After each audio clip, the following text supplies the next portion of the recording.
आज हम सीख रहे हैं हिंदी व्याकरण का टॉपिक वाक्य। वाक्य का मतलब होता है सार्थक शब्द समूह को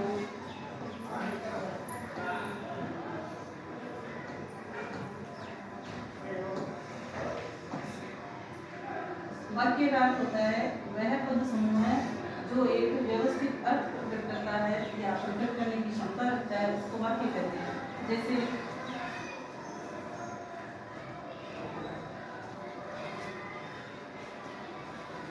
मैंने ये कुछ शब्द लिखे, लेकिन इसको हम संयुक्त रूप से वाक्य नहीं कहते क्योंकि इनका कोई अर्थ नहीं होता।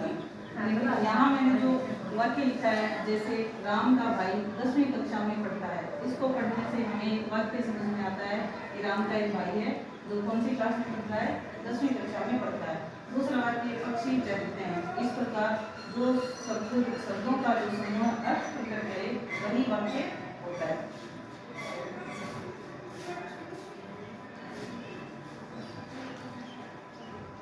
वाक्य के दो प्रमुख घटक होते हैं, जैसे पहला उद्देश्य जिसको हम कर्ता भी कहते हैं और दूसरा विधेय जिसको हम क्रिया कहते हैं।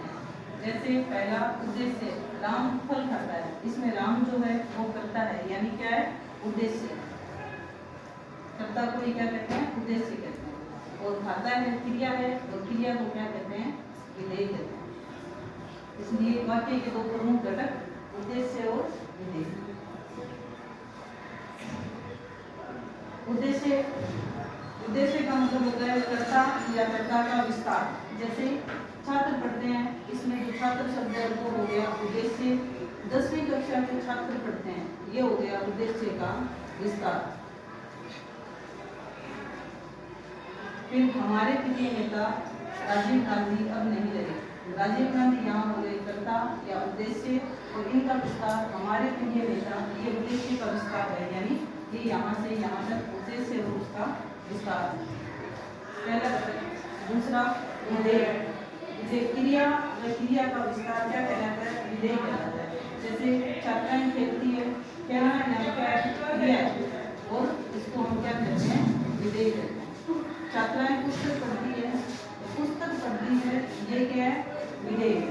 छात्राएं विज्ञान की पुस्तक पढ़ती है, ये भी क्या है, विधेय का विस्तार।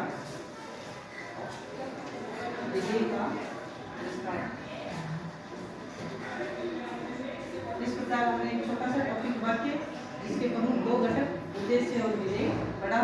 Thank you for watching.